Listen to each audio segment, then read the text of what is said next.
안녕하세요. 월간조선 정혜연입니다. 월간조선 최우석입니다. 저희가 지난 시간에 2차 전지가 얼마나 중요한 아이템인지, 또 반도체 뒤를 이어 우리나라를 먹여 살릴 수 있는 사업인지에 대해서 한번 이야기를 나눠봤는데요. 그런데 이제 우리가 2차 전지 강국이 될 수 있었던 데에는 한 기업인의 뚝심이 있었습니다. 그는 적자가 수천억 원대에 달할 때도 눈 하나 깜빡하지 않고 2차 전지 사업에 승산이 있다고 직원들을 이렇게 독려하면서 밀어붙였는데요. 그 이야기를 한번 나눠보도록 하겠습니다. 예.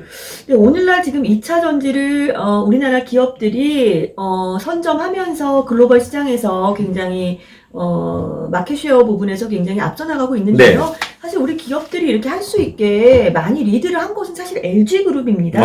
네네. 네, 그래서 오늘 뭐 저희가 LG 편 들어서 방송하는 건 아니고 저는 LG 편이 개인적으로 야구만 LG 편이고, 저는 LG 트윈스. 그런 건 아니고 이제 기업인들에 대한 것들을 이렇게 좀 조명하고 저희가 이제 현대사 얘기도 가끔 하고 그러기 때문에 그렇죠. 그런 정보 제공 차원에서 지금 그렇죠. 전하고자 지금 방송을 네. 하고 있습니다. 사실 LG 같은 경우 지금 이제 현재 지금 회장 그 네. 젊은 총수가 지금 있는데 그분이 아니고 이제 그분의 아버지 그 돌아가신 구본무 회장 그러니까 이제 네. LG로 치면 이제 3세가 되는데요. 네. 그분이 이제 물론 지금 돌아가셨지만 네. 2차 전지 산업에 아주 혁혁한 공을 세웠다고 볼 수 있습니다. 네네네. 얘기를 좀 해보려고 하는데요. 네. LG가 2차 전지 산업을 시작한 것은 무려 20년 전인 1992년도입니다. 네.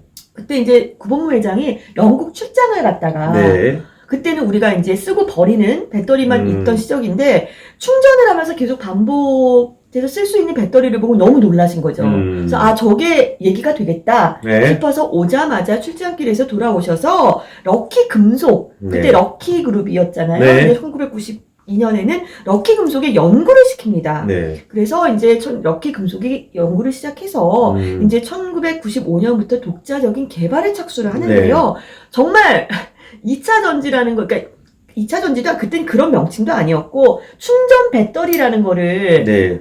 해본 적이 없고 우리나라에서 아무데도 하는 곳이 없으니까 맞아요. 회장의 명령으로 이제 네. 오더로 이제 시작을 하게 됐지만 얼마나 막막했겠어요. 그렇죠. 정말 하긴 해야 되는데 이게 도대체 뭔가. 그런데 심히 보니까 옆 나라인 일본에서 그거를 하고 있었던 거죠.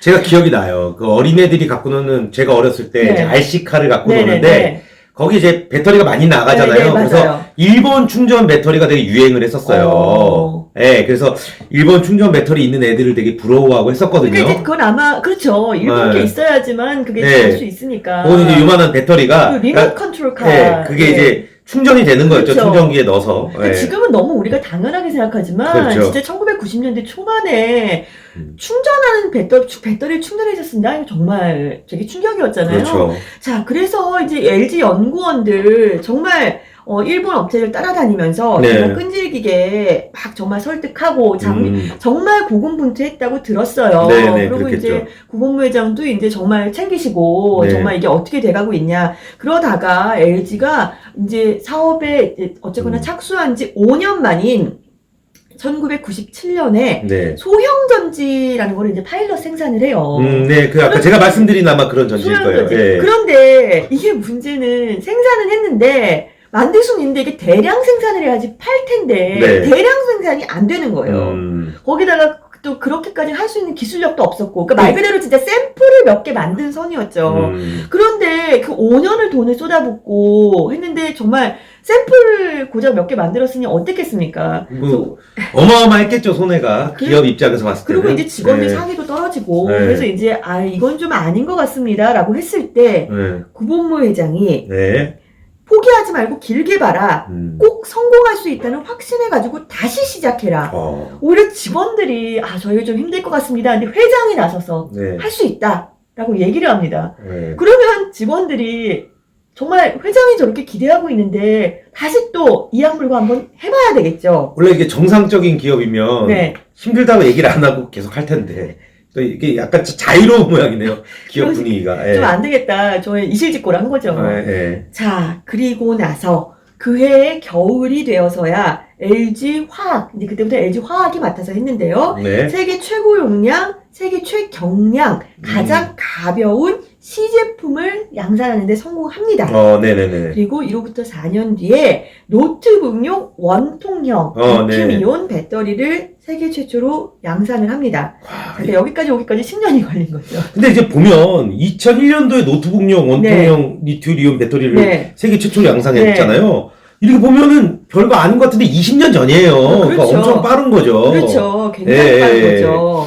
그러니까 2001년에는 노트북도 가격도 어마어마하고 그거 그렇지 않았나요? 수백만 원씩 해가지고 그거 비싸서 못 사. 맞아요. 지금처럼 보급화되지 않았을 텐데. 자, 그렇게 해서 10년 동안 공들여서 이제 겨우겨우 이제 그래도 내놓을 만한 것을 했는데, 자, 그런데 2005년에 자, 이 LG화학 배터리 분야를 연구하던 곳에서 한 해에만 2천억 원 적자를 봅니다. 자, 2천억 적자면 이게 기업을 운영하시는 분들은 아시겠지만 아무리 대기업이라도 정말 핸디캡이 좀 셀 수밖에 그렇죠. 없어요. 그리고 저도 이제 이때 2000년도에 2005년에 기자 생활을 벌써 하고 있었기 때문에 기억이 나는데 다 업계에서 아니 무슨 그거를 한다고 돈을 뭐 LG 돈이 많은가 봐 뭐 정말 그렇게 뭐 수천억 쏟아붓고도 뭐 근데 뭐 문책들 하거나 이래야 되는데 사람들 문책도 안 하고 그런 얘기가 실제로 나돌았습니다. 자, 그러니까 이때 또 직원들이 어땠겠습니까? 아, 또 이제는 아닌가 보다. 그런 생각도 했을 것 같아요. 그냥 잘 나가는 다른 어떻게 좀 뭐 계열사나 갔으면 좋았을 걸 나는 어쩌자고 이렇게 LG화학에 와서. 자, 그런데 구본무 회장은 이 2천억 원을 손해를 봤다는 얘기를 듣고서도 또 얘기를 합니다. 이 사업이 우리의 미래 성장 동력이다. 끈질기게 하면 성과가 나온다. 오히려 또 임직원들을 다독입니다. 그러니까 사실 이제 회사의 이득이 제일 중요하겠죠, 기업인이. 그럼요. 그럼에도 불구하고 이제 국가의 국력에 대해서도 굉장히 많은 과거의 경영인들은 그런 생각을 많이 하셨던 것 같아요. 정말 국가와 민족에 무엇이 필요한지만 생각했다. 사실 이런 말을 하시는 분들이 굉장히 많습니다. 근데 저도 그 말을 왜 오너들은 다 저런 얘기를 해? 그랬는데 예전에 보면 기업들이 맨 처음에 여기 LG 같은 경우도 럭키 치약 만들었잖아요. 그게 왜냐하면은 진짜 창업주가 우리가 저기 일본 거 이렇게 그러고 보면서 아니 이빨 하나 닦는데 우리 걸로 못 닦으면 이게 무슨 말이냐 그래서 하라고 했고 지금 실제로 다른 뭐 삼성이나 SK 현대차 같은 경우도 정말 나라에 국가에 보답한다는 차원에서 했던 기업인들이 참 많습니다. 예전에 뭐 미안한 말이지만 이제 삼성 거 워크맨 갖고 다니면 일본 거 워크맨 갖고 다니는 애들이 소니 좀 그랬는데 지금 우리 저는 삼성 거만 쓰는데 LG는 이제 핸드폰에서 철수했으니까 전기차를 사시면 돼요. 그러니까요. 근데 참 대단하죠. 자, 그리고 2차 전지를 연구한 지 거의 한 20년 만인 2009년에서야 회사에 아주 낭보가 날아듭니다. 그때 미국의 최대 자동차 회사였던 GM이 전기차용 리튬이온 배터리 단독 공급업체로 LG를 선정했습니다. 그러니까 쉽게 말해서 GM이 세계에서 이 전기 자동차 리튬이온 배터리는 LG가 제일 잘 만든다. 이렇게 판단한 거잖아요. 이렇게 딱 도장을 찍어준 겁니다. 자, 그런데 LG는 참 겸손하게도 이것은 우리의 이제 LG의 문제가 아니라 우리나라 기술이 바탕이 돼서 전 세계 전기차 시대를 개막했다는 점에서 의미가 있다라고 얘기를 합니다.